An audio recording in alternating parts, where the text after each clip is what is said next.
Right, Limpopo has achieved 1 million COVID-19 vaccinations.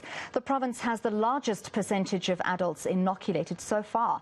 The health department says part of its success is that it took the vaccination drive to high-density sites. To tell us more, I'm joined by Limpopo Health MEC Phophi Ramathuba. MEC, thank you very much for your time this morning. We appreciate you joining us so early and on a Saturday. Firstly, congratulations for achieving that 1 million mark. To what do you attribute the successful rollout of vaccinations in your province so far, apart from that rollout to high-density sites? Morning to all your viewers out there, and thank you for inviting us.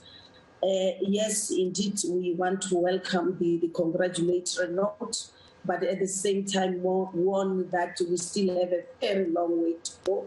We still need to get 2.5 million adults to be vaccinated for us to can start singing a congratulation message. However, we want to, up to so far, indicate to the people of South Africa that the leadership and governance that has been demonstrated at all levels of within our community, starting with the ward councillors that have been working well with us. If you look at a ward where the ward councillor has been very active, you'll find that that ward has already vaccinated a large number of its population, coming into the local municipalities that are working closely with our hospital CEOs and facilities and our district municipalities. Like yesterday, I was addressing all the councillors of Skopune district being invited by the executive mayor there, just for the councillors to understand and also to go out and address the community. So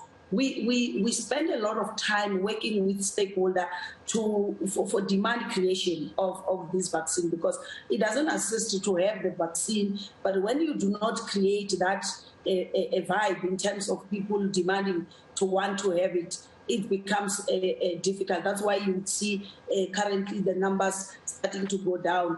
In the first week, when you open for an age group, you will find a lot of them coming, and a week later they are no longer coming. So because we lose the momentum of trying to go to deeper to the people, and what we have realized as a province is that as the generation gets younger,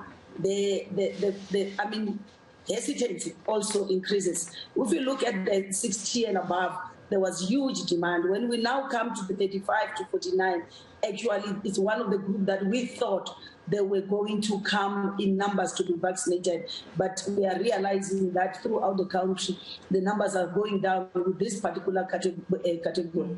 MEC, in urban areas, people come to the vaccination sites. In Limpopo, there are a lot more rural areas where you need to take clinicians and health officials to the people to administer the vaccines. How have you approached that successfully?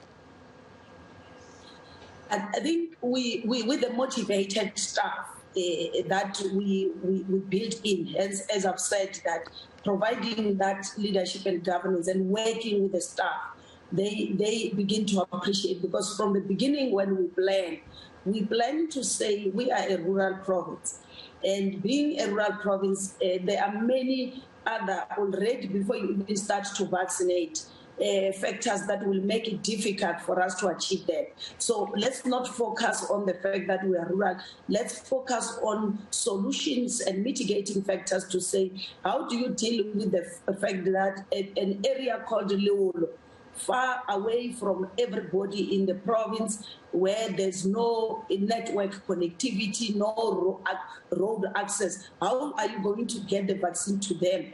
Because this is a live a process. When we vaccinate you, it's live. It should be done electronically. There's no other option. So that has assisted us. We plan knowing exactly what are our challenges. So we focused on saying the vaccine can not only be at the hospital, people will not be able to access the hospital. Let's start by community outreach to those royal councils, the tribal councils that they've got houses there. Even if it's under a tree, it doesn't matter. Put your tent, get your cooler box, get your vaccine, go and vaccinate people. Currently, we're busy with the farming areas. They're very far from everybody. And what we're doing is that let's go there, get a tent, and want to appreciate that the farmers themselves have been able to come on board, and they are also assisting us with the logistics, such that when you agree on the central place of a farm, one farm, they then bring even farm workers from the neighboring farm. So you would see that by working with different stakeholders and making it not a departmental of a health responsibility, but a provincial and a community a drive responsibility to say all of us must be in this together. That is why you see us having a success story to tell today. Thank you, MEC. Unfortunately, we're going to have to leave it there. One of the other stakeholders that we know you're working with at the moment are mines. We wish you strength and good luck in your continued vaccination drive, as that is to the benefit of South Africa as a whole.